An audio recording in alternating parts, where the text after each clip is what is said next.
and you use it. You get into it by hitting certain attacks. So, um, Okay. yeah. So they're called heat engagers, I believe. Okay. And if they land, and sometimes I think some of them, like if they're blocked, I'm not sure the specifics, but if they hit the opponent, you go into heat. And Sounds funny. yeah, no, it's a terrible, terrible naming scheme. Terrible naming scheme. We have to say this for the next, I don't know, 5 years. He's in heat. She's in heat. So it's a big L.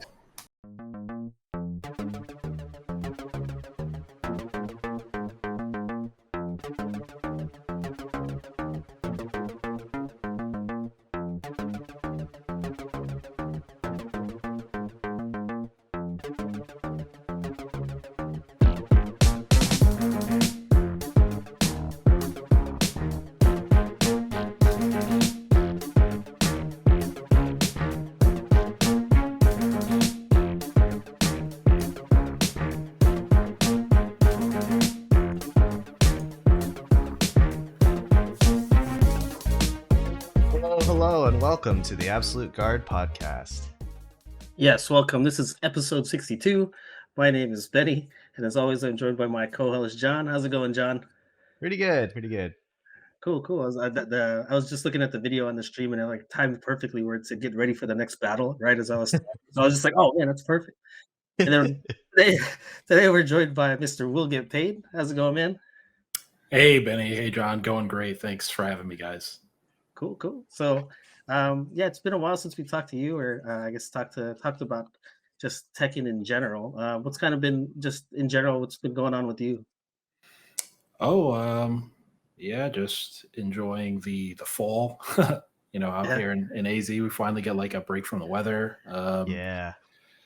So yeah, it was beautiful. Obviously, I was at John's wedding recently. Sorry Yeah. to blow up your spot, but that's it actually ties in perfectly to something we'll talk about later. But yeah, I've just been enjoying kind of the winding down period of Tekken 7 and just doing life stuff and other things that I enjoy. Nice. Yeah, we'll get into that a little bit later because I had some questions kind of about how you guys kind of handled that transition period because, like, for us that were playing Street Fighter 5, or we kind of went through that same thing. So, um, I guess just in general, like, for me personally, like, I started flight lessons today. Finally, get to recontinue that. Sick.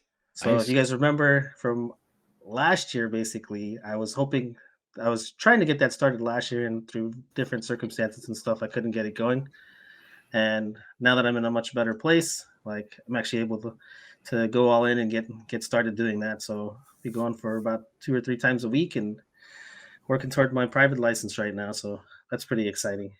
Nice. So, what like you said, it was today? It was your first lesson or first Yeah, flight time, or yeah. did you get to First lesson go in with the new there? school. Yeah, Okay. exactly. Yeah, went in the air. My instructor was pretty pleased with just how I was doing. So that's always a good sign. I guess he kind of described it as like I'm real gentle with the controls, and it's like I think that comes from playing flight sims and other video games and stuff like that. Like, Hmm. if you played Star Fox, anything like that, right?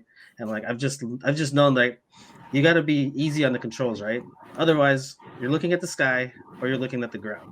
So I kind of Yeah. just applied the same thing when I'm in the plane, and he's like, you're real smooth with your movements and stuff. He's just like, and he was real happy with that because, like, the opposite end of that is people that are just kind of trying to manhandle things. And, I think the way he put it was just like, there's people like me, and then the other people are like, oh, you ride dirt bikes, huh? Or something like that, right? Like they're real easy to like manipulate controls and stuff like that. They're real, and for those other people, like he's really got to be on his toes because like, he's got to be watching what they do. So he was real pleased with that. So I'm really happy So, to kind of get started. you're telling me that there's Marissa players and there's Dawson players then? And very, very methodical with my movements. Yeah, there you go. There you go. I like, while you were explaining it, like I kind of started laughing internally because I'm like, oh yeah, he's flying a plane and he also plays Dalsum. That is true. There's a lot of thought going into piloting that character. I'm sure. Yeah. And you are flying half the time with Dawson, right? Like he can levitate. Yeah, I mean, yeah, I try to stay grounded, but more often than not, doesn't really end up that way. Are we gonna start like I'm gonna start saying like engage autopilot whenever I see you like flying through the air or using the yoga float? Yeah, that's what they should give. They should give Sid for like a third costume. Maybe just give him like a full on like astronaut outfit or something. I have a question for you, Benny. So, do you own Microsoft Flight Simulator? Did you ever practice on Yeah. that? So I did actually have like the newer version that came out, I think in 2020. I did try using that, and I actually got like a yoke and like rudder pedals and stuff for someone for free that Nice. just through some weird chance. And I did do that just to kind of like practice and try some things out, and just to kind of get familiar with like because it's really good about like the way the cockpit looks. So that was really good in terms of just kind of like what they call like seat flying. So just kind of like sitting at my wide monitor and just kind of like looking at the cockpit and familiarizing myself with like what that's supposed to look like and where my instruments and everything else are. I also just got an image of like the when that in that movie that Tom Hanks played the pilot. It was like a real life story where the pilot like had to land an emergency landing and he landed in a lake or something, and it was called Oh, Sully. Yeah, yeah. yeah, Yeah, Well, that's if what it's that like ever happens the to New York Benny, thing. it's gonna be a movie. It's gonna say Benny. Benny. Yeah, that Oh was the man. one I think in New York in the Hudson River. I think that's what that was, Yeah, if I it's remember right. unfortunate, but there's like more than one movie about the pilot crashing a plane, but like Yeah, them surviving. But it yeah. wasn't. Yeah, because I think there was another one with Denzel Washington too, where like that happens. But yeah, Oh, Hey man, it happens, but I mean that's why you learn emergency procedures and stuff like that, so you know how to handle that kind of stuff, man. like actually, so was the closest thing that I've like had to do for lessons in the past couple years has been taking guitar lessons. And when you start Hmm. with a new instructor with guitar lessons, they usually just like let you play a few songs and figure out like where you're at. Yeah, And it sounds like that's what your instructor did for you this time, but he also put you in the cockpit of an airplane. So yeah, I like, is it usual? Is it normal for people to like for like their first lesson to be taken into the air like that, or like did you yeah. have to like prove that you knew your stuff already? No, well, it's normal to go, go in the air, but it's like so like he took care of like the takeoff and the landing and the more like advanced stuff. It was more like I'll get us to this general area, the practice area and stuff like that, and then from here you can practice maneuvers and kind of show me what you know.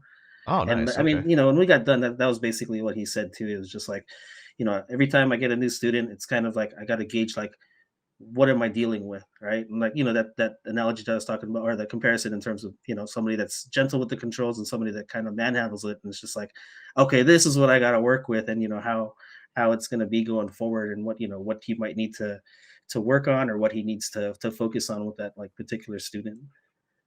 I get you. Okay. Yeah.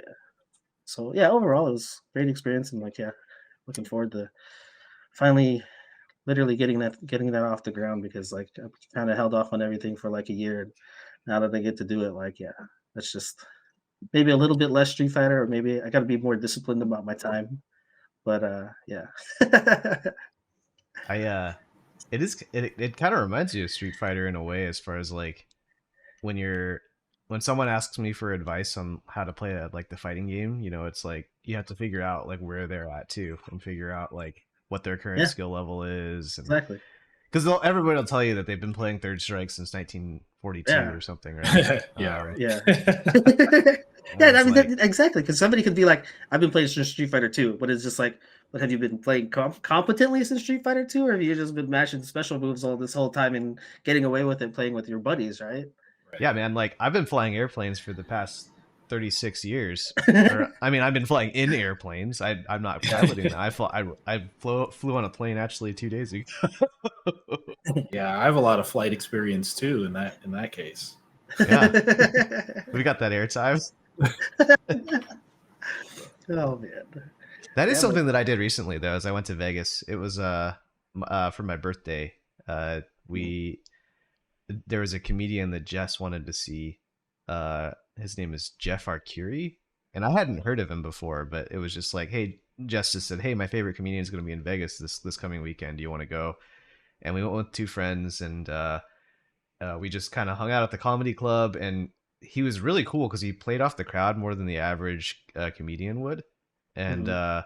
So he was doing the stuff like, like who all's here, where you're from. Then he, makes a joke about where you're from, like all the comedians do.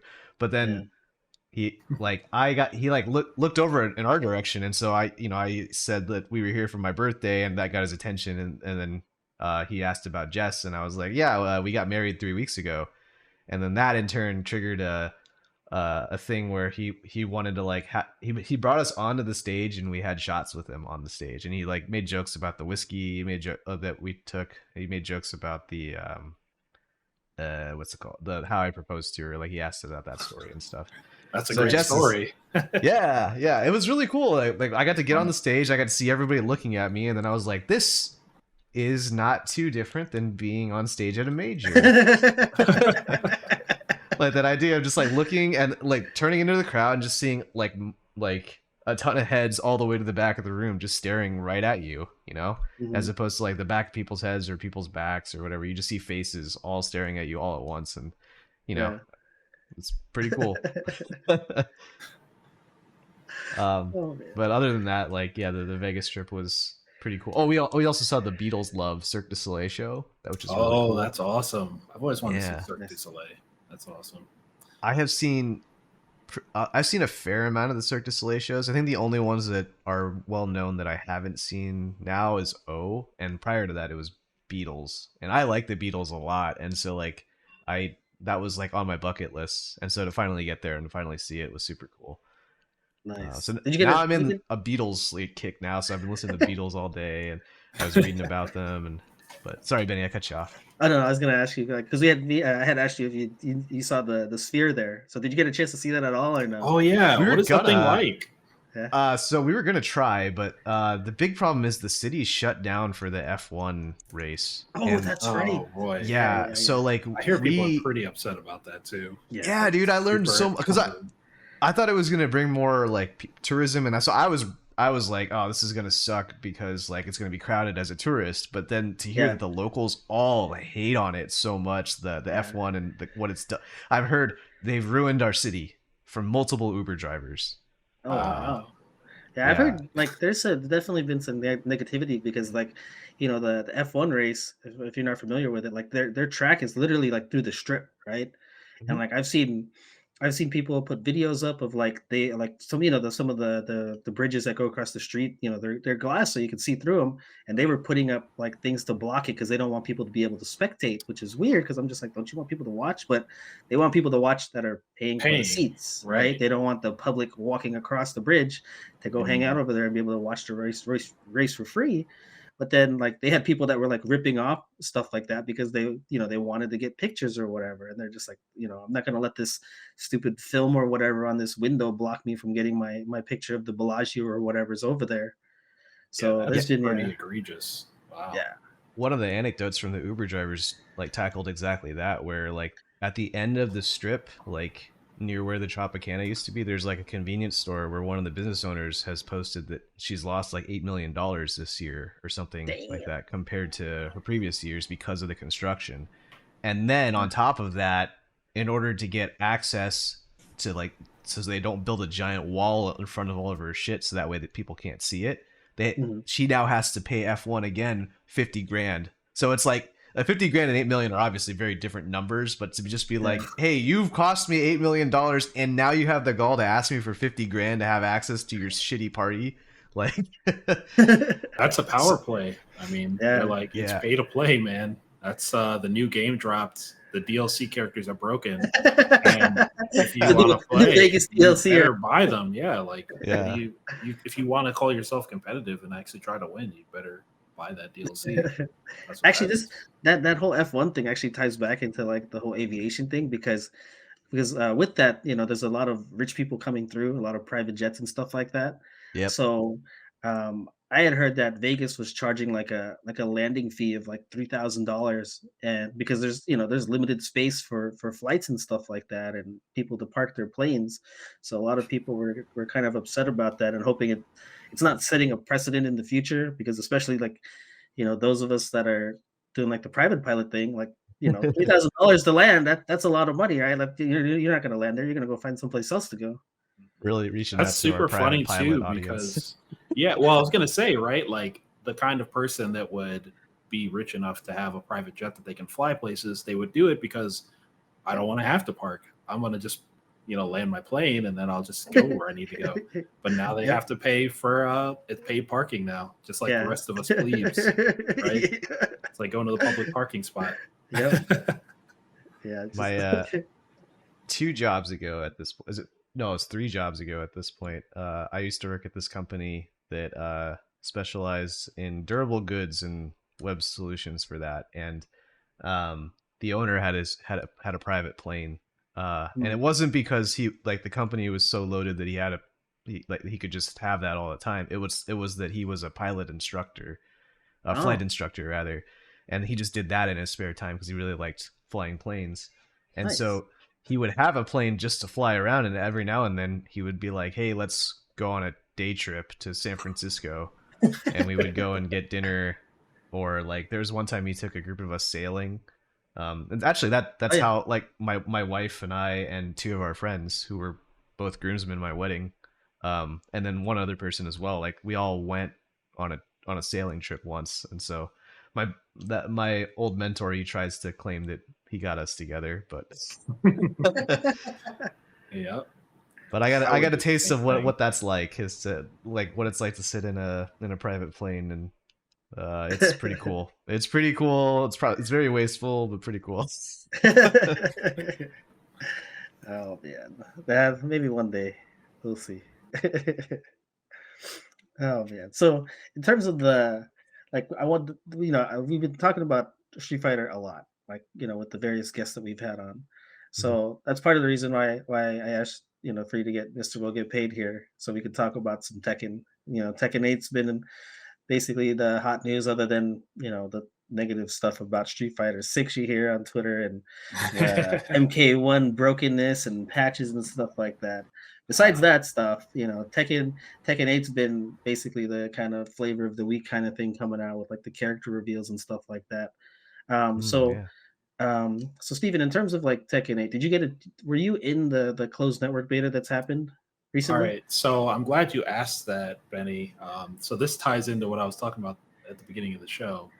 My experience with the betas, John knows, is actually 0. I've played none of the closed network test betas, and the reason is because I'm not special enough to get like a beta code, first of all, but I also I tried to sign up for the latest beta.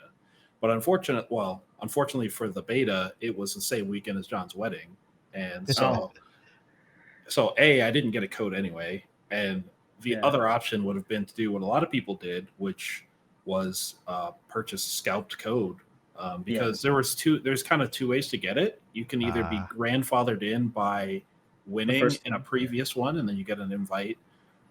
And then for that one, I followed the hustle. I follow the top players that were playing it. So the hustle is, you get a PS5 copy and you just like buy a PS5, and then you can pre-order or something and you get a code for PS5. And then once you have that, you're guaranteed, I think, into the next one. And then, a lot of people would like get the PS5 and like get the code and play, and they'll like amortize the cost by selling it back or something, but there was a cost involved. And then some people just bought scalped codes, which was also expensive. And I kind of decided neither of those were worth my money. I just tried to sign up. The real issue, and this is more of a critique of how Bandai Namco does their betas and like how a lot of their signups and stuff work, and it's more on the infrastructure in their website. There's not a single website where you would sign up for the beta. There's a US website, there's Bandai Namco UK, Bandai Namco Japan, like all the different regions have websites. And the initial beta sign up, it felt like to me the American website was like broken somehow, because back then I was still using Twitter, and I saw a lot of my friends that are UK players, Asian players, they said, they signed up and they would show the screen after they were accepted, and it looked a certain way. And I remember when I signed up on the American website, it didn't look that way. It just kind of, the page refreshed, but it didn't have a message, which is not good UI. Because how would I know, right? Yeah. And apparently, the only way, if you did get a code, they would have emailed you, I think. But I do suspect there was supposed to be a confirmation page if you were selected, basically. Yeah. But anyway, yeah, I didn't get a code, and I did not participate in any of the closed beta tests. So most of my Tekken 8 knowledge comes from just watching other people play it. And luckily, I did go to Evo Japan at the beginning of this year, and I did get to play the initial alpha. So I got to play the game offline and like get a basic feel for the systems. And so, yeah, I have a very basic understanding of how the game works and everything.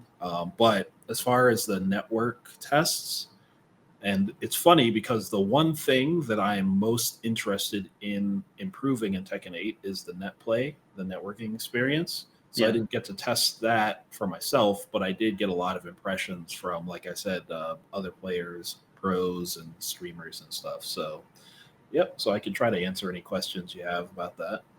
Okay, cool. And I mean, I guess, well, in terms of, I guess the three main things I wanted to hit on was like one, there's the heat system because John's cat jumping in our video feed there. There's the heat system, the whole thing about the legacy game, and then also the roster. So I guess the first thing is in terms of like it is the heat system, right? That's what it's called. Yep, the heat Yeah. system. So from your impressions from when you played like it at Evo Japan, like how did you feel about that in terms of that being like the new mechanic in the game?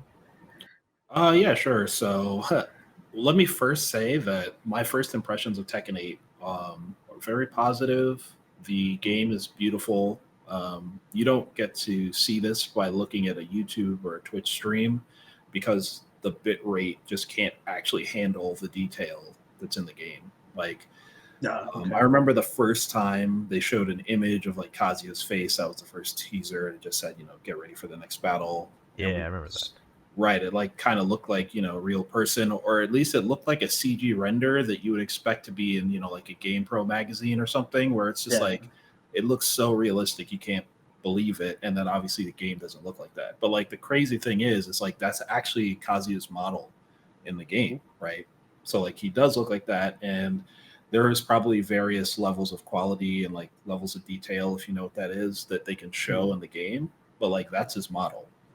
And that kind Okay. of goes to show you the power that they're working with. They're using it's PS5, Xbox Series only, PC only, right? There's no PS4, so they're not like held back by the old architectures of the old consoles. And that's Yeah. one of the first things you noticed of like, it's a proper graphical leap, which Tekken used to be known for, like just cutting edge graphics. So, Yeah. using that as a baseline, um, yeah, the game looks amazing. The sound design is really solid. The loading times are very short, which was excellent. Even in like the initial alpha, like the loading times are super short, which is awesome. Not quite. Okay. I don't remember if the rematches were instant like Street Fighter 6, but it was Yeah. very quick. Okay. So yeah, but so the heat system. Actually, so the heat system, like, can you give like a brief explanation of how that works? Yeah. Oh, sorry. Basically, in Tekken 7, there was like rage, right? Yeah. And other games. So that's just a state you get into when you're low on health, and it gives you a couple other options. You can use your rage art, which is like a canned super. You can use your rage drive, which was like basically an EX move. Hmm. Um, so heat is kind of a way to shift the timing of like your rage. Rage still exists, but heat is a couple different things. It's like a mechanic that certain moves can put you into. So it's like an install state where you get like access to different versions of your moves, and you use it. You get into it by hitting certain attacks. So, um, Okay. yeah. So they're called heat engagers, I believe. Okay. And if they land, and sometimes I think some of them, like if they're blocked, I'm not sure the specifics, but if they hit the opponent, you go into heat, And That sounds funny. yeah, no, it's a terrible, terrible naming scheme. Terrible naming scheme. We have to say this for the next, I don't know, 5 years. He's in heat. She's in heat. So it's a big L. But it is what it is. Yeah. But yeah, so there's certain moves that gauge the state, and then they give you. So, like for example, I played a little bit with Kazuya initially, and he has all his moves, electric, hell sweep. But then when you go into heat mode, certain strings have chip damage, like increased chip damage. Oh, And that's a big mechanic. So heat mode allows you to certain moves just do chip for certain characters, and then other people will just get a character specific mechanic. So, for example, a really cool one, Jack's 8, he can engage missiles. So, like, he'll do an attack and then he will like send a missile after. So it's like sort of an extra, like it usually does chip on block or something, or it's plus, but like that's the extra additional effect that's added to the move. A newer character like Claudio Serafino, who he's the Italian like exorcist. I don't know if you guys like know who Claudio is. He's really cool. But his whole thing is he gets like his exorcist powers. So like in Tekken 7, when he hits his rage art at the end, he creates like this, it's called like the Arc of Sirius or something, where he shoots a bow of light at you, right? So now in 8, you can use that. Like when you engage your heat mode, you can just shoot the arrow. It's insane. They just gave him like basically a gun. And it's as cheap as it sounds, but you can block it and everything. But yeah, so I'm not an expert on it, but yeah, that's what I've seen is it allows you to get specific properties on your moves. And then so there's heat mode, there's heat engagers, and then there's heat smash, which I think when you're in heat mode, you can do the heat smash, which is another move that has special properties that you can only do when you're in the heat state. Okay. And you can kind of cash out damage that way. Does it end the heat mode once you use it? Yeah, I think it does. And to be fair, the mechanics have been changed slightly between the network tests. And like I said, I haven't played any of them. I've just watched. So but I do believe when you use the smash, it like uses the rest of the gauge, because it is like a gauge. It's like an install gauge. So, so is it that and rage in the game, or do they? Rage still exists completely separately. Yeah. Oh wow. Okay. Yeah. All right. So then, it's like some of them are an install, and others are just like a souped up powerful move. Then, as far as no. So the heat state exists for everyone, and it can happen. Mode, It can happen at various times during the match. So it's you can. That's why I say it's like an install. You activate it when certain requirements are met, including hitting certain attacks that like. So there is right, yeah, the heat engager. You'll notice it if you ever see a Tekken 8 trailer. I believe the heat engager is a move that when it connects, it'll give you heat gauge. They run you get the gauge, but you see in the game your character that hit it will start running at the opponent. So it's like they're knocked back, they're minus, and then all of a sudden they have to react to you dashing at them, and they can't move out of the way. And that's how the game enforces the aggressive gameplay. So it turns into, it's similar to what the thing that it reminds me of is in Soul Calibur 6, Reversal Edge. When Reversal Edge hit, it forced you into it was actually rock, paper, scissors, more or less. Heat engager. So it's not quite that egregious. You do have some options, but like you're so minus that you're, as the person that got hit, you're forced to deal with offense. There is no easy solution to get out of it. So they force you to engage. That's like Drive Rush. Yeah. So that's interesting. In terms of refresh my memory. In terms of Tekken 7, was there chip damage in 7? By default, no. There's always been the option in every Tekken to enable chip damage, but no one ever plays with it. Well, yeah. Okay, that's what I'm saying. Oh, sorry. Actually, there is chip damage. Because when you do Akuma's super, that does chip damage. And I guess actually, yeah, if you're in there's like specific cases where it's on, but like by default, yeah, just by general. by default, it's not. But like if you, for example, you key charge, you know, you hit all the face buttons and your character starts glowing. Your moves actually do like a minuscule amount of chip in that. Okay. It doesn't matter, but like it would matter, for example, right? Like if Akuma does his super, that actually does a good amount of like block chip damage, and he can chip you out. He's okay. Yeah, he can actually chip you Okay. out. So for Tekken 8, you would say that that's a pretty big change too in terms of like just damage, right? Just chip damage in general. It's more. Oh yeah, it it's more completely like a changes the dynamic of universal the thing. game because right now everyone has access to huge amounts of chip damage by just playing the game. So like you can, you know, do a combo and then make someone wake up after your combo and then, you know, maybe engage heat and then just start doing like keep their back to the wall and just do a lot of chip damage. And it's recoverable health, but you know, if they get touched, they'll die because they've taken so much chip and they have so little life. So if it can force some really scary situations for the defender. Like Paul Phoenix is really good at it. I think his like Death Fist does a bunch of chip, and you know, if Paul hits you anyway, you just explode, right? So the main counter to that I've seen from like good players is the heat. I think it's a heat engager.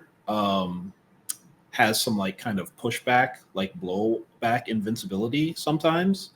Okay. So if somebody like does their heat engager, and they start like, you know, running at you, and you don't want to deal with the gas or whatever, or you have a lot of chip damage, you can activate your engager to try to like absorb their attack, and then, you know, hit them off of you. Okay. This kind of sounds like DI. Honestly, I'm making Street Fighter 6 comparisons in my head, but this actually sounds a lot like Street Fighter 5 to me. One of the prevailing like thoughts in my mind is that, or the memories in the back of my mind is that Harada gave that presentation about wanting to make Tekken more aggressive, right? And I think that created some discourse on the internet about like what does aggressive mean, and I see a lot of parallels between like an install state or a situation where you just have to take the guess, like a sweep V trigger cancel, or like a V skill or a personalized move that's specific to the character that's designed to engage with the V system or the heat system. Like the parallels are there, and that those were all intended to force offense essentially, and force interactions. Or reward. The better way to put it is to reward offense more, and to further incentivize offense as opposed to running away or trying to zone or anything, which is usually what the corner does. The corner prevents people from running away too much. So I was curious about like all that seems to line up as far as like creating more chip damage, meaning that's someone's going to go ham and hit a ton of buttons and make you block a ton of stuff. You know, like what is the I know the initial reaction to the PowerPoint deck that Harada showed was like, we want it to be more offensive, and everyone lost their minds about that. But like now that enough time has passed and closed beta tests have passed, like have people kind of come to terms with the greater offense? Do they still have more concerns about it? Yeah, so the discourse that I've seen, like people, I guess it just depends on who you follow, right? So I follow a lot of like high level Tekken players. I did on Twitter, and now that I don't follow on Twitter as much, I watch like their YouTube content. Sure. So like one person who I'll shout out, he has a really great analysis, like in-depth stuff. I think you'd enjoy is FeedEX. He's like very technically minded, and he like breaks down everything. And he also in Tekken 7 is famous for like picking an infinite stage, which is a stage that has no walls, and running away. Like he'll get the life lead and he'll run like the whole round if possible. And it's you know, it's very effective strategy. Okay. But he himself, so like when they explained the aggressive nature of Tekken 8, he was very critical of it. He didn't like the way that sounded, because it's kind of just, it sounded like they were kind of getting rid of like a portion of Tekken that's always existed, which Yeah. is being able to run Yeah. like that. And it's not even just running; it's Mobility. Tekken's whole movement system is rooted in like the core gameplay, and that the whole point of moving in Tekken is to create space. It doesn't have to be a lot of space, but like this in Street Fighter too, right? Like the difference between block punishing something and with punishing it, you just get more opportunity. Like if you jump over a fireball, you get way more potential damage than if someone just throws a fireball and you block it, even if it's close range and you can punish it. Like it's completely different punish. So like in Tekken, you don't jump, you backdash or sidestep to create basically that jump in opportunity to get larger damage. And so backdashing was like a great way to do that. So they changed how all the movement works, and they added all these options to stay in people's faces. So it just does change the core gameplay, like how you try to create whiffs. Like you can still do it, but there's just more options to stay in people's faces. And so Fee was like really not feeling that at the beginning.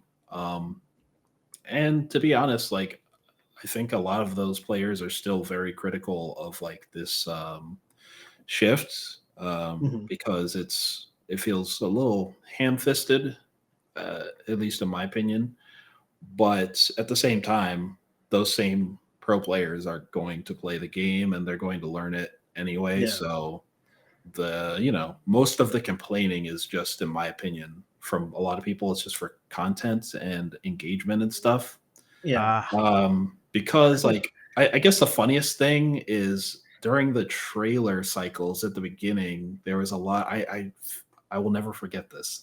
There were people on Twitter that I know, like personally, that told me that they took sidestepping out of the game because they saw because they didn't see sidestepping in a trailer for Tekken. They told me that they took sidestepping out of the game, and I forget if this was before or after I played the game personally. It didn't matter to me. I was like, well, you're an idiot, because like they're not going to take out a key feature of the game, even if they have been nerfing movement, right, in various ways and forcing you to engage. They're not going to remove the thing that makes the game unique. I was gonna say, how do you take out sidestepping in like a 3D game anyway? Because then you're playing 2D, right? Like, see, now you're thinking too much. You're not reacting. You're not reacting to a single trailer of like, and they weren't. The trailer wasn't there to show sidestepping, because I guess the Tekken team would think that the audience would understand Tekken enough to realize that they don't need to show that. They're showing something else. I mean, shout out to Dragon Ninja, right? That's why it's called Z-axis, right? Right. Yeah, you're taking the 3D out of the 3D. Oh my god, man. Yeah, so that's how I feel about it. Is it's a change, but I'm sure you guys got over it in 5 and whatever they did in 6. Like people will complain, but at the end of the day, your core audience is going to be your core audience. They're still going to play the game. Yeah, here's the kicker about like when you complain about taking movement away, which actually, before I get into that soapbox, you mentioned that they nerfed movement, like just to get an idea of how like big of a change that is. Like, what did they do to it? So I'll give an example of Tekken 7 first, and then I'll briefly explain 8. But like in Tekken 7 vanilla from Tekken Tag 2, there's the sidestep like length, like the arc that you step, and then the speed. They greatly decreased the arc that you could step, right, in the same amount of time. So you just literally didn't move as far when you tapped the sidestep button. Which just makes it harder to avoid. Like if a move is going to be at the same place in the same time and you can't move as far in that same amount of time, that's like a nerf. So they did that in vanilla Tekken 7. So that's kind of like a more concrete example of it. Now from Tekken, and they've adjusted it a little bit. So, and people have also learned how to deal with the sidestepping system. So, like without getting too complicated, basically when it was Tekken Tag 2 and Tekken 7 are on different engines. Like one is on a custom engine, and the other is on Unreal Engine. Yeah. And when you build the models in Unreal Engine and you implement the hit, the way the moves hit detection, Yeah. right? The hit detection is affected by the engine, is everyone we've discovered. So a move might visually have the same arc, but the hitboxes might, it's like a Marvel 3 versus Marvel 2. Like instead of having hitboxes, there's hit spheres, perhaps. Yeah. So it changes where the actual hits are. And so you find that in order to step the same move, the input you press, it has to be different timing or different input. So Okay. being able to like simply step something before might have changed between Tag 2 and 7. That's just a general thing, right? Yeah. And then again, Tekken 8, which is interesting. Tekken 7 was in Unreal Engine 4. Tekken 8's in Unreal Engine 8. Or sorry, Unreal Engine 5. Okay. So yeah, big jump there. So again, they built the models and everything from the ground up, which again, you can kind of see that when you like play it, because the characters are just so much more like detailed and everything going on is way more in depth. But luckily, they're kind of, the designers understand like what an electric, how it should work. It's like how in Street Fighter 4 or 5, like reuse fireballs basically work the same way, even if the underlying tech's different. Right. So I think they've gotten to a good spot where like the movement feels correct. I can't say if it's how much it's changed. I know the backdashes, again, this is something Fee brought up, like the distance you go in a single backdash has been adjusted per character. So, okay. yeah, so like Jin's backdash cadence to get the furthest backdash is different than like Paul's or Vincent's or whoever Victor's. So that's a thing that they can kind of adjust per character, and in general, it's probably a slightly shorter distance, but I mean, it still works. It still works in the same basic fashion. You see, yeah. Yeah, so it's like they didn't necessarily harm the juking part of it. They just harmed the disengaging. Like once you're in, it's going to be hard to sidestep out or backdash out. But like if you're still fighting the mid range, that movement's probably still going to be just as relevant as it always has been. Is my guess, right? Yeah, Okay. that's how that it makes seems sense. to be. That's a good way to put it. Yeah, that makes So sense. that's the kicker here is that like movement is a substitute for neutral in a lot of ways, right? Like when you are not active in pressing or committing to a button or anything, you usually are moving instead. And so what ends up happening is if they buff neutral, then people will start accusing, or rather, sorry, if they buff movement, sorry about that. If they buff movement, then that means people will use it to skip neutral more often. And that's when you get people complaining about skip neutral mechanics like drive rush. Because you mentioned earlier, it's like, oh, for Street Fighter 6, we know, like, I don't know how much it changed from 5 to 6. And the thing everyone's complaining about in 6 right now is drive rush. And that's a movement tool. It's designed to like get you from full screen to close range in a very quick fashion. And so like, now you have the debate about whether or not neutral skipping tools are actually really viable in the neutral and whatnot. And it sounds like we're running into the same problem here, where it's like the movement was so powerful in Tekken that you could use it to dictate the neutral too much. And if they buff it too much, if they buff neutral, I can't talk. If they buff movement too much, then suddenly there's no neutral because everyone's just, they're either full screen or they're in an immediate instant. Right. Yeah. And that is like a complaint that oddly Harada always seems to have about Tekken, is like what you got to understand, like at the high level, when you're trying to be risk averse and you're trying to win tournaments consistently, the antithesis of consistency is being close and just throwing out mix-ups. Like it's called a 50-50, but like having a life lead and keeping yourself away from your opponent. It's like zoning, right? Everybody complains about zoning in like NRS games. Like, yeah, okay, but like, are you trying to win, or why would I want to be up close in an NRS game where there's like 3-frame overheads that you can't see and Yeah. like all this stuff when I could just Right. shoot lasers at you full screen and keep you where, and then the only thing I have to think about is like your counter to that. But you're playing my game, right? The zoning game. So I guess Right. that's a kind of a similar, an analogous concept in Tekken is if you can dictate the spacing, especially if you have the life lead and you can control the clock, um, then yeah, you're going to win more often. But again, right, that's boring to some spectators like Harada, and so he's gonna in the next game he's gonna have a tool. I mean, literally, right? Like in Tekken 7, there were characters with basically guns. What's his face? Noctis from Final Fantasy 15 is in Tekken 7, and Right. everyone was like, "What the heck? Why is this guy in instead of Tifa or whatever?" It's like, well, he has a sword he can throw. It's called like the Warp Strike attack. If you've ever played 15, and it was a pretty cool mechanic because he could throw his sword, and if you're just not blocking, right, it doesn't matter. It doesn't go 100% full screen, but more or less, if you're just messing around half screen, just moving around willy nilly, he'll hit you with the knife, and he teleports to you. So there's your neutral skip right there.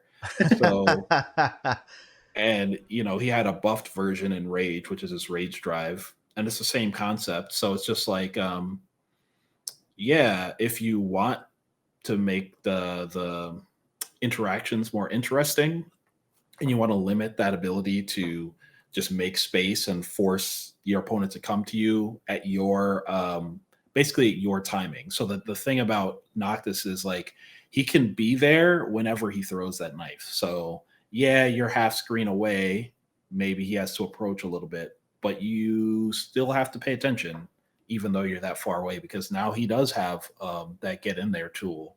So yeah, it's kind of like again, using like an MK analogy, it's like the ninjas, right? They have those teleports. Like, you can be full screen away.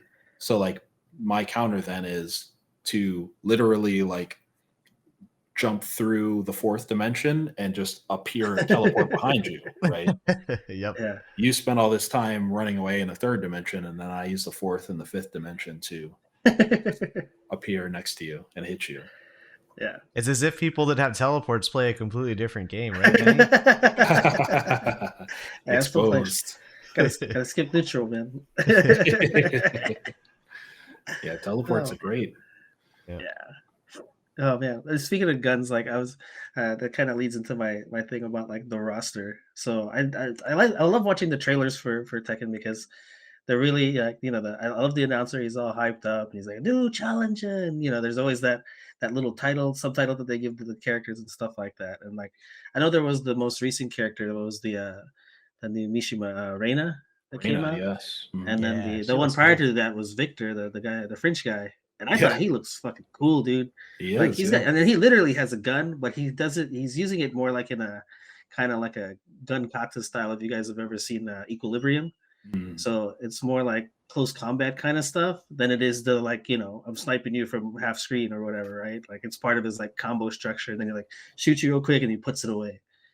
But like, well, what have been your general impressions? Because like you've been a Steve main, in the past Tekken games. What have been your general impressions about like the roster and like the new characters that have been revealed? Yeah, so the roster is pretty solid. It's much large. Like, I was watching Maximilian Dude's videos because he actually does he does great content on like multiple fighting games, and he does touch on Tekken a lot, which I appreciate. So, like, he gets Tekken out there to the masses, which is awesome. And he Yeah. was talking about the roster. I think there's 32 characters in the base Tekken 8 roster, which is like amazing coming from Tekken 7, where there was like maybe 20 characters. Yeah. 32. Yep. Yeah. Yeah. And so, yeah, it's just pretty much your character is probably like your character that you will enjoy is going to be in that roster. There's not going to be a lot of people left out. Now, just briefly, Tekken players are a different breed where we're just spoiled with having every random character under the sun in various Tekkens, and we just expect, Ganryu to show up. Like, sorry, Ganryu players, but like nobody really likes Ganryu that much. Sounds like Honda. That sounds just like Honda. No, it's not like Honda, because Honda is like an original character, and even though I guess Ganryu was in Tekken 1, I think, but like he's never been a core character, to be honest. Yeah. But anyway, and yeah, like somebody will probably yell at me about this, some Tekken player. Probably like one in my Tekken chat is like yelling at me right now about that, but sorry, bro. Wait for DLC.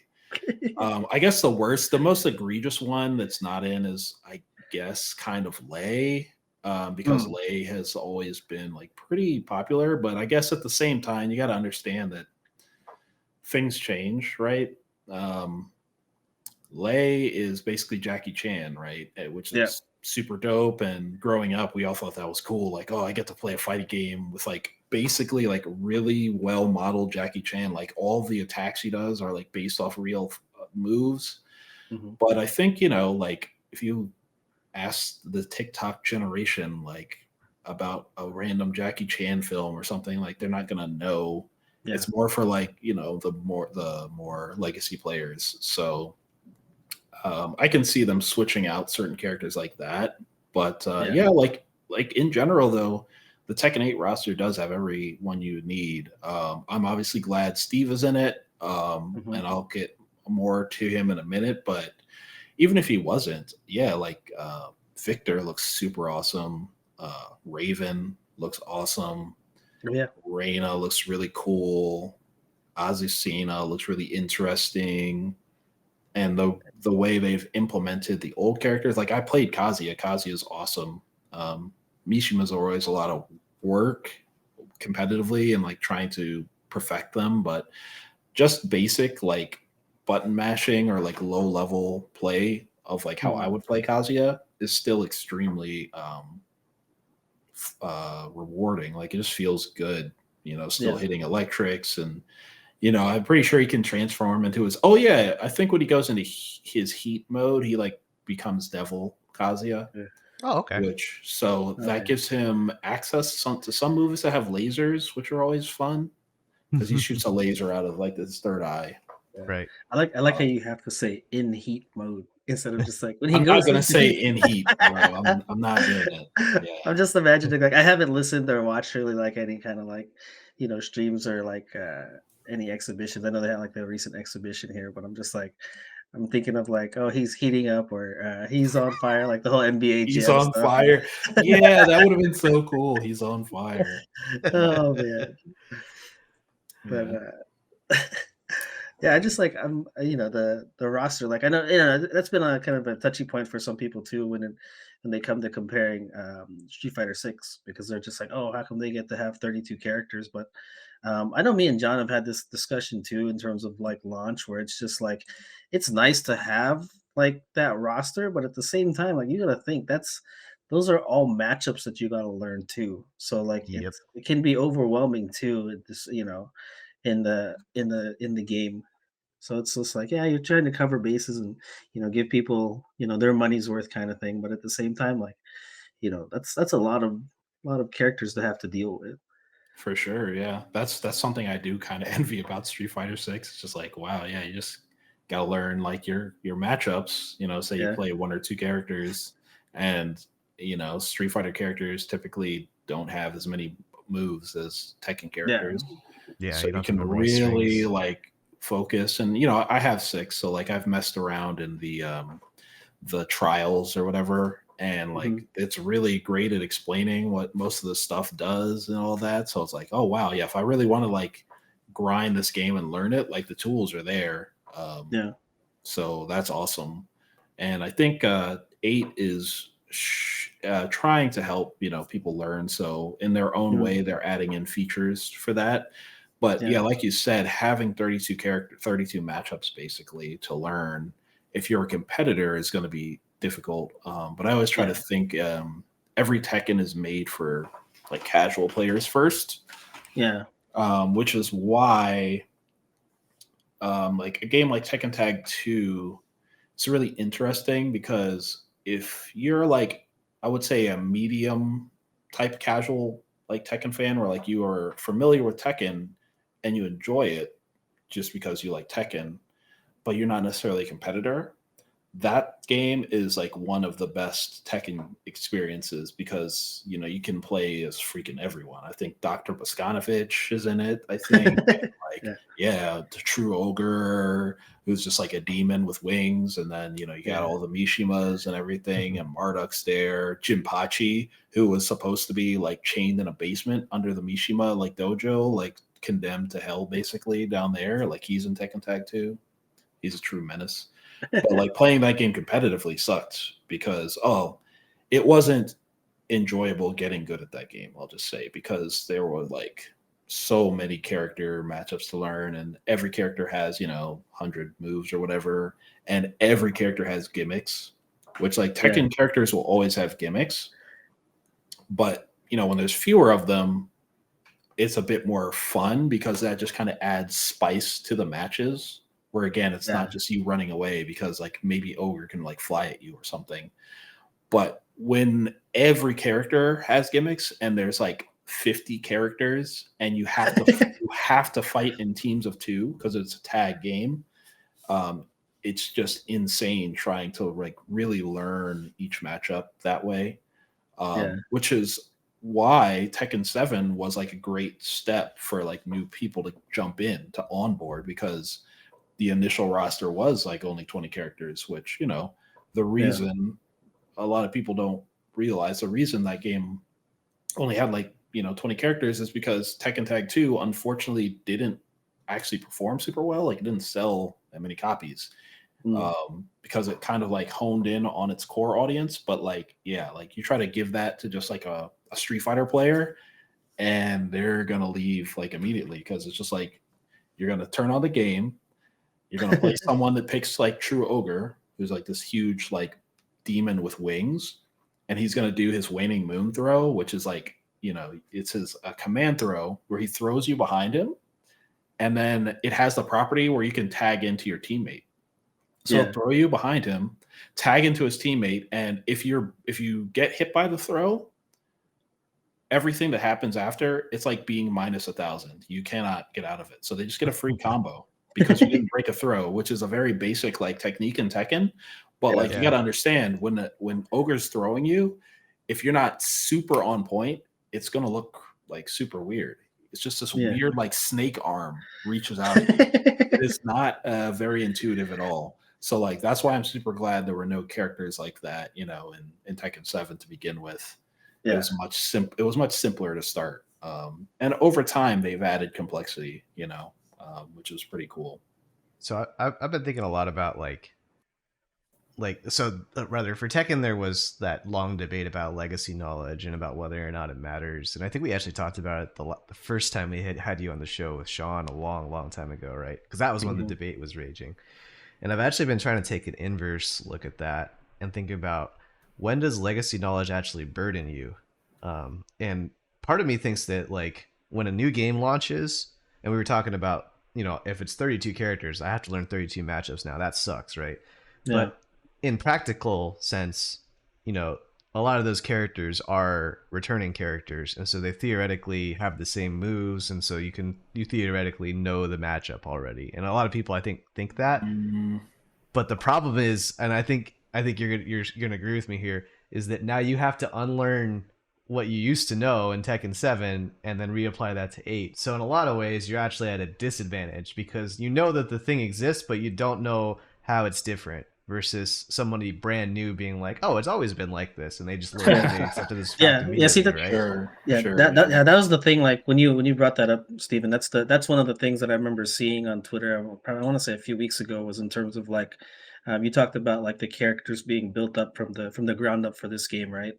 And how the interactions were slightly different, or the timings were slightly different. And like I remember seeing a lot of discourse about that with certain moves, and they were like, well, this move in Tekken 7 was a whatever, a low or a mid, and it did this, but in Tekken 8 now this hits high or something, and it's just like now what the hell, man? Like I've known this for the last whatever how many years Tekken 7's been out, Dude, and that's now Tekken hell, man. yeah, and Because like you're flipping the whole game on the upside down because this is what I've been doing for the last how many years. Like imagine if they did that to Ryu and his overhead all of a sudden was a low, and it's just like what is this like? I'm not supposed to block that way, right? I mean, they do stuff like that though. Like they make the Dragon Punch invincible in one game, and the Dragon Punch is not invincible in a couple other games, right? But like, Yeah. it's a whole new game, and like the game is dressed up very differently. Usually has a completely different art style, even. And so like, as a user, you know that it's going to be different. Versus with Tekken, you can be like, well, you know, they use similar 3D models. You know, the characters Animations, look they're higher fidelity, but their animations are pretty. pretty similar, yeah. Yeah, pretty similar. And I that was the core of that legacy debate a couple of years back, where it's like you could take Tekken 5 knowledge and apply it to 6, right? I think the crystallization of that topic, right? And I think you may have seen this tweet, Benny, because this was again from Fee, because he like analyzes this stuff a lot. Huarong famously has his down 3-4, so left right kick, slow left kick, and then high right kick into Flamingo. And that's like his get in there, like that's his offensive starter. Since Tekken like 3 or something, oh no, at least maybe 6, he's had that. Mm-hmm. And it's always low high, and it has a property of so there's a concept in Tekken we call jailing. I guess it also exists somewhat in 2D games, but in 3D games, since there's mid, high, low, there's like level jailing. So Huarong's down 3-4 into Flamingo never high jailed, right, on block. So if you block the low, then you can duck the high, which you want to do, because when a high goes over your head, it's essentially as if it whiffed, right? So you can whiff punish him. As opposed to if he did like a 1-2 jab and you block the 1, which is a high, and the 2 is a high, but it jails, so you can't duck the second hit and whiff punish it, even though you know the string, right? So what they did in 8 is, and I haven't played against it, I just saw it, but yeah, like they changed the property of down 3-4. Now it jails, so even if you block the low, the game forces you to block the high. And so it's one of those things where I'm sure they were trying to make it more aggressive, because now that the option, right, the option that would have beat it completely, that still does exist, is instead of blocking the low, you can use the universal low parry, which puts them into a state where you can attack them, or you could try to avoid it, like step it or whatever. But yeah, generally, if you blocked it, you got that. To them changing that means that the counterplay is wildly different now. Yeah. Just a fun bit of trivia there, that the jailing, the 2D version of that, or lack of jailing, the term for that is absolute guard. Where like if you're hitting a button and you're in block stun and they go high, you're still in absolute guard, so you just automatically block it, right? So the kicker is that they got rid of absolute guard in Third Strike, and so it's actually a very similar behavior where like you could do a target combo and the second hit might hit high, and even if it's a true string, if you're not blocking high, you're gonna get hit. It's very similar to Third Strike in that regard. Okay. Anyway, that's just funny. That's the show that we're on. that's the only point I got. You gotta do your product placement. I get it. Yeah. So, I think you wanted to go a little bit more into Steve. If I was going to transition to something else real quick, but or to kind of end things. But you mentioned wanted to talk a little bit more about Steve. You want to like elaborate on what you were? Oh yeah. So unfortunately, I haven't gotten to play him. He wasn't in the alpha version that I played. He got released later in like the closed betas. And oh, you know what? I don't even think Steve was available in the betas. Oh, okay. Yeah, which I don't know how that works, but he's in the roster, and he's Steve, so he's gonna be punching. Like there's I'm sure there will be something interesting and unique that they like kind of add to his toolkit. But this is going to be a case where I believe, the legacy of him is going to just carry through into the game. A lot of the balance adjustments, because Steve got balanced a lot during Tekken 7, right? It's been like 7 years. So he's Yeah. a completely different character than when that game first came out. So I think he's going to be much closer to that than anything else. But I'm excited to see how they introduce, the heat mechanic for him, because Steve is actually like a boxer. So like he actually does just like to be in close Yeah. in general. Oh, okay. So So you think the that's, universal mechanics might actually favor him, oh or the yeah, general direction of the game would Mm. favor him? Okay. yeah. Oh, Because Murata like, wants to see Steve. That's what he wants to see more Steve on the stage. we'll see. Yeah, I think that might happen, just because Steve has always been very strong in every Tekken game. mm. Despite his obvious like flaws, like he has very obvious flaws that his reach isn't super great, so he can't engage from like certain mid range where other people can. Mm. Um, he has a very small set of lows, and even like a minuscule set of power lows, like lows that would make your opponent like fear them, that where they want to duck. Like he doesn't have a hell sweep, right? Mm. Um, and yeah, so like that's kind of been his thing, is like he has to get in close to threaten you.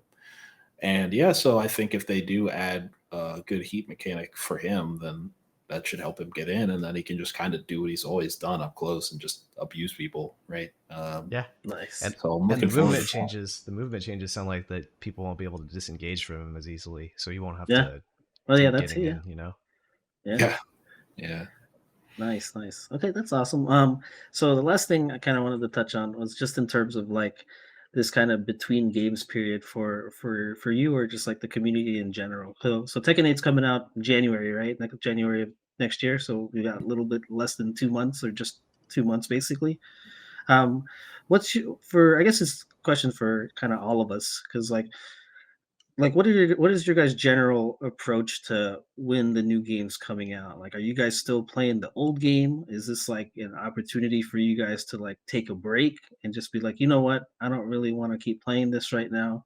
And I don't know about you guys, I got a backlog of games that's like my Netflix queue, and there's definitely some other stuff that I could probably play in the meantime when there's that kind of lull period. So Go fly a so plane. so what do you guys do? I guess we'll start briefly with John. Like, what do you do like between 5 and 6? I know I mean, you Oh basically yeah. just went through that. So like, what's your general approach with that? Do you just say, hey, I'm just going to continue to play this until nobody else is playing it? Or what do you do in the meantime? I try to get at any possible exposure to the game that I can. I what I did between 5 and 6 is I actually learned cross Tekken. So it's kind of interesting hearing the how wrong Yeah. stuff earlier about going into Flamingo, because that 3/4 that you mentioned is it is a string that I used in cross Tekken with with how wrong. So that's another testament to how not only do these moves carry over, but they carry over across subgenres in a lot of ways. right. Yeah.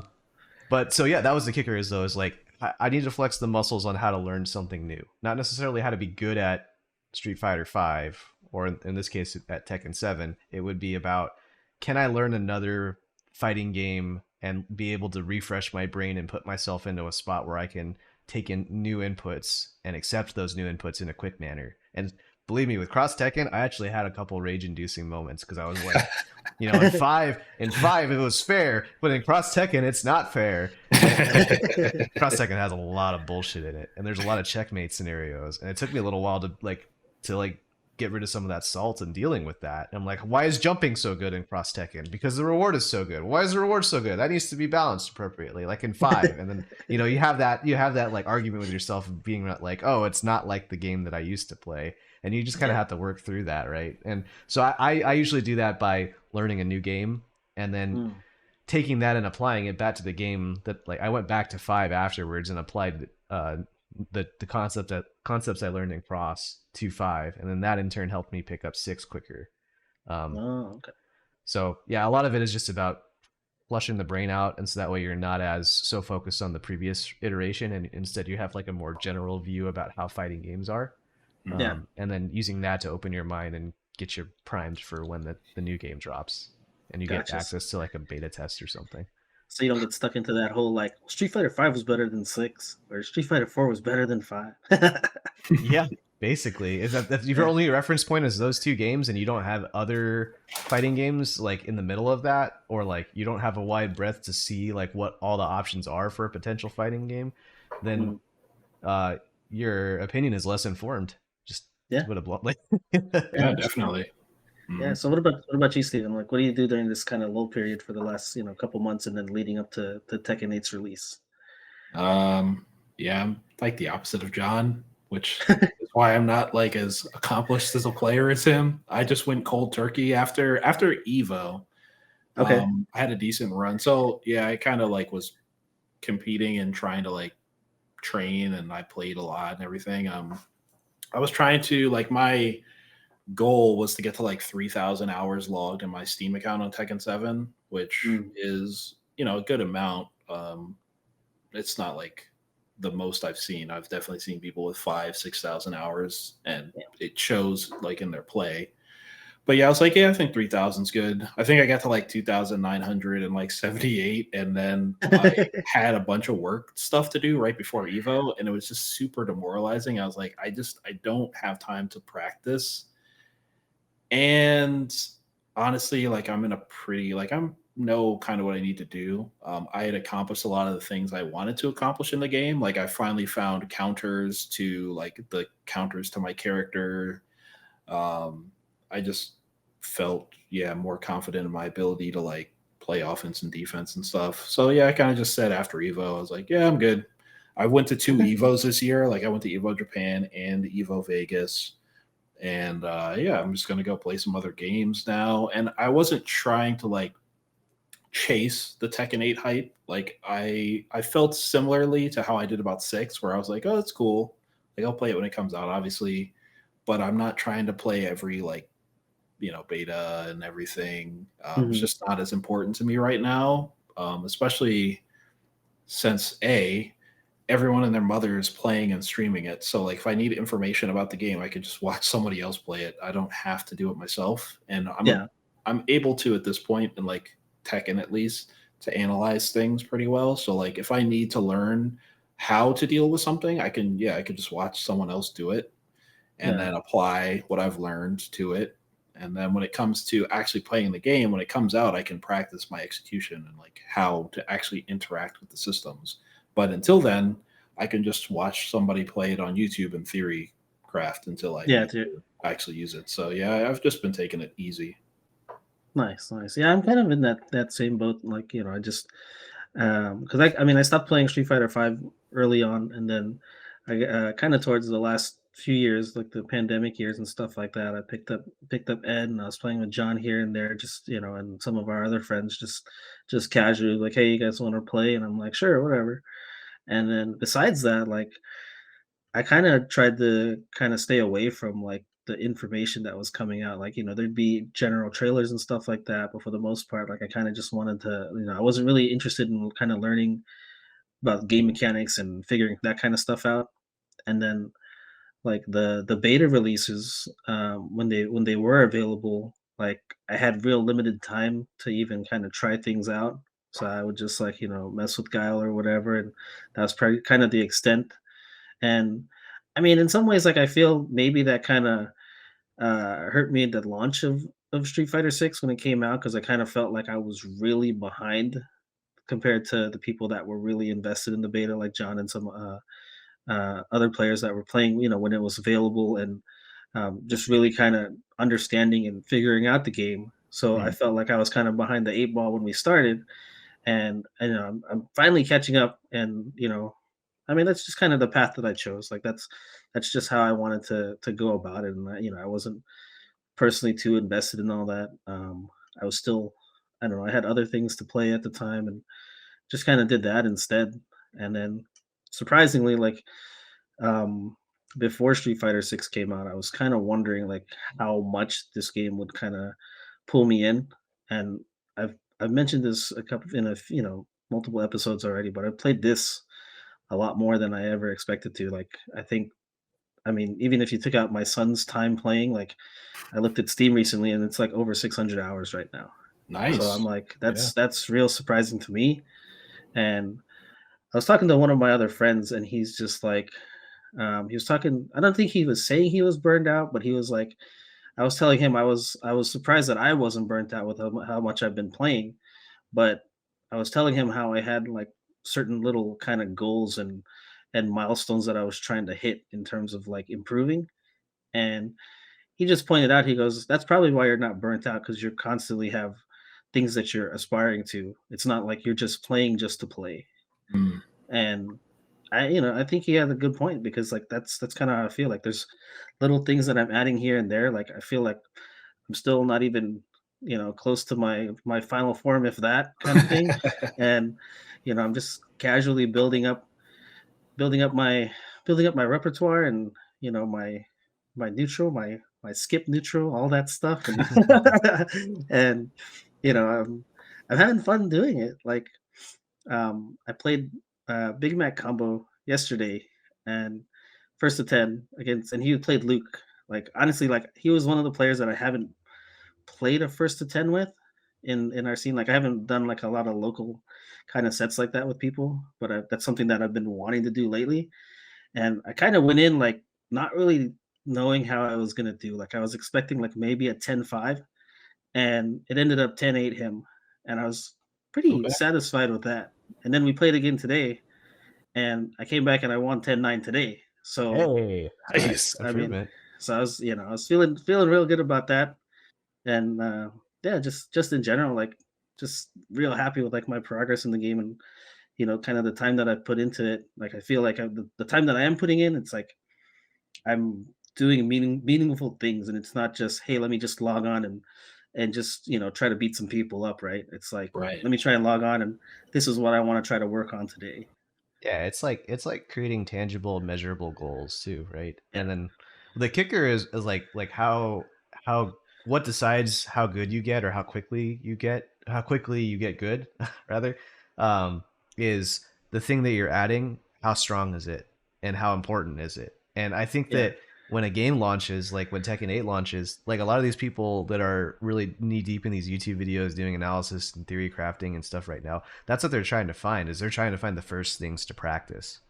um, and like no matter what, it's a brand new game, there's going to be a million things to practice, but yeah, it's about like putting on the blinders and identifying the very, very specific things that are strong and then getting to those first. It's always Yep. an arms race at first, and now it's a content arms race where it's not only do you need to identify it, then you need to be able to create content about it and spread it around, and then watch everybody adapt, create a new meta, and then you have to find the new thing that's better than that. And that actually kind of ties into some of the social media issues that I've been having lately, where when you have that arms race, the best way to be successful in that endeavor and finding new things and continually adding to the stack of newsworthy topics is to make it really shitty, to make it just to complain about it instead. And if you complain about it, then it gets viral, and then everybody starts coming up with counter strategies and stuff.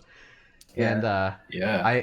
I feel like we talked about it briefly on at the beginning of the show about how there's been negative reception at Tekken 8, and I'll be honest with you, I'm expecting everybody to fucking hate it at launch. Just like just by the way, everybody is talking on the internet. Everybody hated Strive at launch. Everybody hated Six at launch. Like Six had like a brief like, oh, this game's so cool, but now everybody hates it. Oh, And really? yeah, Okay. yeah, yeah, I think Tekken 8 is going to be the same deal. Everyone's going to be like, this Well, is great. I'll This just is not push my back. Tekken. I'll push back slightly on that, Yeah. and just say I think our perspective is a little warped. We're close to these things. So yeah, I can't obviously speak to like MK1. I don't follow that very yeah, much. Street Fighter. Yeah, like so I like to have two different lenses on this. There's our lens where we're kind of competitive, like we understand a how the games work and also how the sausage is made as far as like the what the companies are trying to do, like when they're mm, selling us something new, like when the new game comes out, when the new characters come out, all that stuff, and we follow the community's reactions to the companies that we follow. So like I said, like we're really close. So yeah, I do not doubt, and again, if you're still on, like if you use Twitter or whatever and you follow the FGC is a lot on Twitter, right? So yeah, those type of Unfortunately. people though, Right, yeah. So the people that are on there all the time are like chronically on there. So it's kind of like it is sort of an echo chamber, right? Where it's just like the type of people we would follow would be the kind of person that would see a new trailer or would play like the game and then, because like think about it. If someone's complaining about Street Fighter 6 within the first week or whatever, which you said they Yeah. didn't, but if they were, that means they got the game, logged on, played for a day, maybe got bodied by some JPs or whatever, whoever was super cheap, and No, we then saw made that their with Drive Impact. Everyone was yeah, Oh, like that that's was what I was that gonna was the say. Like initial one, right? yeah, the DI was right, and everyone was like, "This game is whack, whatever. Bring me back Mhm. Street Fighter 5," which is Skips funny neutral. funny to say, but so now then I heard after that like people started realizing like how Drive Impact works, and I think people appreciated the fact that the mechanics of the game were actually well thought out, like that they had been through the beta and all that. So I think a lot of the competitive players kind of gave it a break. Now what I want to say is I think a lot of casual players really enjoyed Street Fighter 6 like to this day because there's just more to do, like world tour mode and stuff. Like Mhm. I've played, like since Street Fighter 6. I'll admit I had a little bit of trouble like really diving into it. A, because this is the first Street Fighter that I'm learning on Hitbox. And B, because I didn't immediately start with like Ryu or whatever. I started playing with a slightly technical character in Kimberly, and she doesn't Mm. have a lot of those like obvious skip neutral tools. I know she has like the jump kicks and stuff, but Yeah. I feel like people have figured that out. But anyway, so I definitely had a little bit of trouble pretending, myself as more of a casual player in this game, right? Like I didn't play any of the betas. I didn't know what was going on. I was just playing the game. But it Sure. was fun and I really enjoyed like World Tour mode. The graphics were way better. I like played the game with my brother and stuff. So I think my experience generally, my impression of the game is much better. And probably also because I don't play it as much as you guys, I only remember the things that I like about it. Yeah. Whereas people that are playing these games all the time will find things to nitpick and to hate. And if you're like grinding a game over and over again, like you will see the rough edges, obviously. Yeah. And I think a similar thing will happen in any game. So like Mortal Kombat, I think Mortal Kombat looks awesome, but apparently, there's balance issues Right. and things like Apparently. Yeah. that. Yeah. Yeah. And I've heard about that, but I think most people that play Mortal Kombat, they'll complain about the balance, but they're just parroting what they've heard on Twitter or whatever. Like they don't really Yeah. know That's it my point. unless it's Yeah. super egregious. The one thing I did see about Mortal Kombat that I kind of chuckled about because I can't believe that they have this is like apparently the PC version and the console versions aren't really the same game in that like you know how I kind of mentioned Tekken, like in the various iterations, like the different Yeah. engines had different properties. Like it seems Right. like there's something about the PC version that like the patches don't, or the characters when they get like patched or whatever, it doesn't apply the same way on the PC version as it does on the consoles. So like I don't know, Mm. somebody said like Omni Oh. Man's like punch hits like differently. Yeah. Yeah. And I I heard was about like, something I like was that. like, Yeah. what? So you're telling me Yeah. you have a game like that came out on all these, consoles and PC, and it's like a different game? Like that's crazy. But Yeah. What if it was somebody that just really liked the animation and then they posted hits differently? Like they're like they were emotionally hits differently, and then it just turned into like misinformation. Everyone's like, it's Oh. different between console and PC. that would Yeah. be, yeah. Yeah. That's an example of how misinformation can really Yeah. or like people parroting bullshit. And that's actually my point is that like I actually think most of the time there's not anything wrong with these games. It's just that all it takes is one top player and then a million people parroting it without actually understanding like the negativity, like what actually is wrong with the game, Right. and then Mm. suddenly the perception of the game is warped, right? And I'm guilty of that too. I mean, there's a lot of Yeah. people that like are newer Tekken players that kind of started playing and like I was already playing. So I know I gave them like my first impressions of things. Sure. And like me and my friend like Victor, we've definitely been salty about things in Tekken 7 and complain. Like I know I have. There's a lot of stuff that made me Yeah. mad.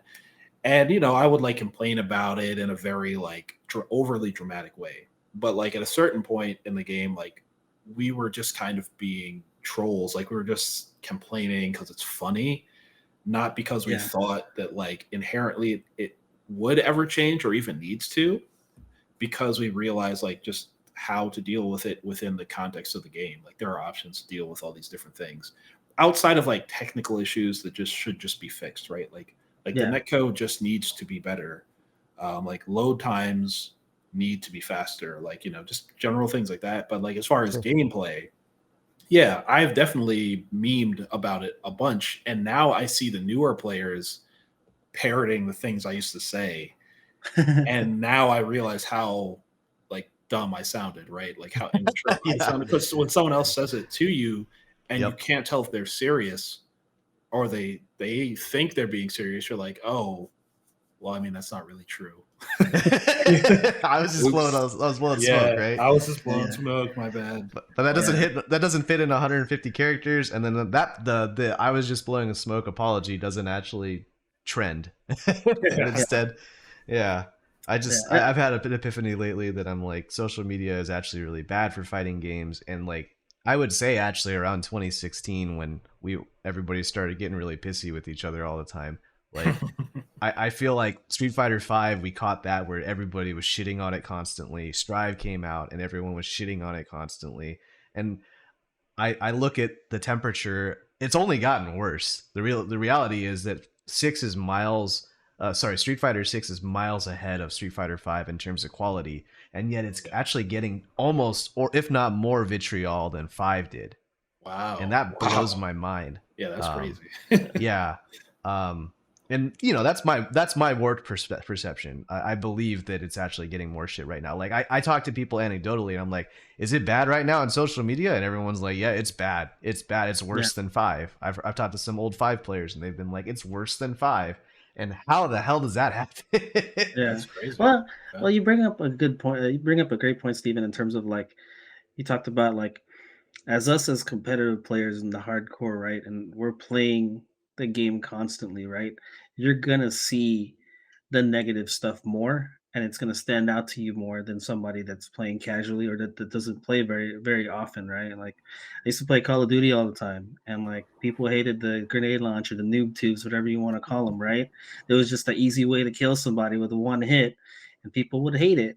And it's just like if you played the game, if you didn't play the game a lot, you probably didn't see it a lot.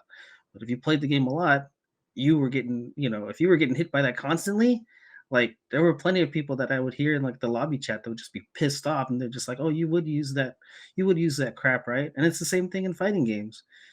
Ken's Dragon Lash or whatever. If you're getting hit by that constantly and you're not reacting to it or you're not dealing with it correctly, like you're gonna have that kind of negative mindset just thinking about it and just be like, oh man, this move is broken and why does he get this? Why does he get to get to use this was it the standing heavy punch or whatever? And it's all, you see that stuff constantly if you're playing more. So it's like I can definitely kind of see that point of view. I never really thought about it in that sense. But yeah, I can definitely see how, if you're much more engrossed in the game, you're gonna see stuff like that. It could be something innocuous too. Like we were talking about the how wrong string changing, right, and not jailing anymore, or it does jail now, right? Like Yeah. there will be people that will see that that's different and that's bad, and then that's when it turns into like, oh, I'm going to post about how this is shitty now because they changed it. And then like you get not only do you get like actual like hot takes that are negative, but they still like are in favor of the balance of the game. You get misinformed takes as well that are like, Yeah. oh, this is different, therefore bad. And I think, and just to all like that gets mixed, right? Sorry, go ahead. just to piggyback off of that, I think that's why jumping off Twitter, even temporarily for me, well, kind of permanently, but like me not really using Twitter, and the only way I really get fighting game news is through my personal chats with people, or I look on YouTube. And YouTube is much longer form content than a tweet. So if I watch, if I read one of FeedEX's tweets, that's going to have a certain flavor to it. And Sure. he's a bit of a memer. Like he does not Yeah. hold back. Like he talks trash about the game, just like all the pros. And it's funny, like it's content and all that, but also some of it is just his opinion of like how he feels about the game. Mhm. And when I watch his YouTube videos, um, it still has that flavor, like his take on things, but it's like a 20-minute explanation of his feeling and his thoughts on that topic. So like that's how I learned about the jailing thing. And so like I'm much more informed on like what actually is going on than someone that just read the tweet and then started reading all the comments under the tweet The that replies. are like even less, like it don't even know what they're talking about. Yeah.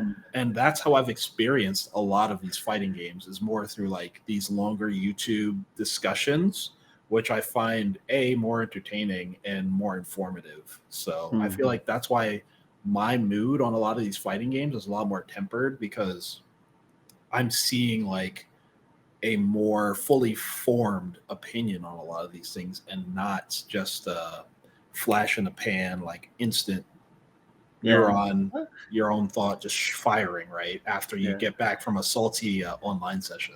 Yeah, I was gonna say that's like a perfect comparison to like clickbait title or whatever, right? Into the article, right? It's just like, yeah, I put out this clickbait title just to get engagement, but it's like if you actually read the article or in your instance watched a YouTube video, you get the more elaborate explanation or the reasoning behind what I was trying to say. Whereas the clickbait title was just to kind of stir up some stuff or be trolly or whatever, and just like, hey, I wonder how much of a reaction I can get to this, and then people will be like, did you actually read the article? Or did you guys actually watch the video? Like, because at this point he explains exactly what he's talking about, and he was just trying to get you reeled in. So yeah, That's how we pick the stingers for these episodes, by the way.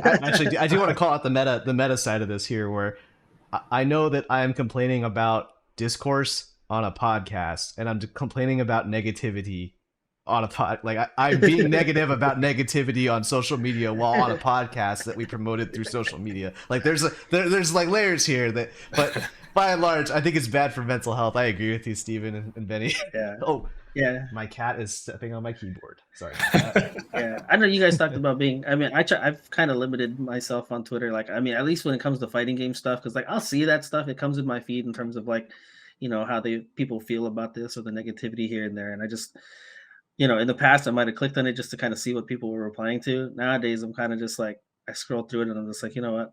Like, you guys are just speaking nonsense, or you're just trying to get engagement. I think the only thing I've agreed with probably on Twitter is from, I actually just pulled it up, was from Shug Yosha. He's replying to Brutus regarding Sim being qualifying for Capcom Cup. That was for, shoot, what was his name? Starts with a G. Garnett. Yeah. And then player, he was replying to Brutus because Brutus was calling out why people don't question Dawson when he wins, but they question Snake Eyes when Zangief won. And Shugyosha's reply was, "It's harder, bro. You're literally just walking forward and have auto aim mind games. Winning sim players are doing astrophysics and hard math." And I could not agree more. There you go. That's a good troll post. I mean, he is flying an airplane. I guess we gotta give him props there. If he can fly an airplane, he can pilot that stupid character too. Oh yeah, no, I trust you much more. I trust the plane you're flying much more than the average Geef player. Did you have anything you want to shout out or anything you wanted to speak on before we kind of close things out, Steven? Yeah, just shout out to AZ Tekken scene, TGZ, Z-Axis, Dragon Ninja, those guys, Tucson scene when they do events. It's been relatively quiet events wise lately, but soon, see, once Tekken 8 drops, I think at the end of January, Sean Dude's going to be doing like a birthday tournament, and I know Dragon, so that's like the 23rd or something of January, so like right after the game drops, and then Z-Axis will start back up soon after that. So keep posted in the Arizona FGC Facebook chat group, and I guess you guys have your Spiral Series Discord, right? Yep. That one's good for Street Fighter 6. Yeah, I mean, honestly, I send a lot of people from my like Facebook chat there because everyone, Street Fighter 6 is obviously the big game in general. So and it's a Discord server, so it's a little bit more organized than like a random Facebook chat. So yeah, definitely check that out first, and then maybe if you're interested in Tekken, there's some Tekken players in there, so point you in the right direction. I need to, I gotta like make my own Discord server, but I'm so bad with Discord, man. Yeah. Soon.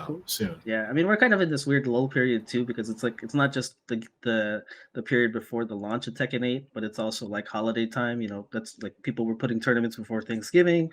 You know, we got Christmas and stuff coming up, so people are just, you know, this is kind of a weird period where, you know, things are going to be kind of quiet. But then like, yeah, Tekken 8, you know, with the release in January, you should definitely see an uptick in, you know, events and, you know, what have you. Hopefully, netcode's good and you see some good online stuff too. We'll see. I didn't get into that too much, but from what I've heard, the netcode is a little bit better than 7's, but it's not where it needs to be, it sounds like. So hopefully, yeah, they've optimized that. But yeah, that's a discussion for a whole nother podcast, honestly, just the netcode and performance like that. So. Yeah. Cool. Well, this was the Absolute Guard podcast. You can find us on Twitch at twitch.tv/Spiral Series, YouTube at youtube.com/Spiral Series, and on Apple Podcasts and Spotify under Absolute Guard. Thanks everyone for watching. Have a good night. You got that one down. See you guys everyone. Later. Bye. See ya.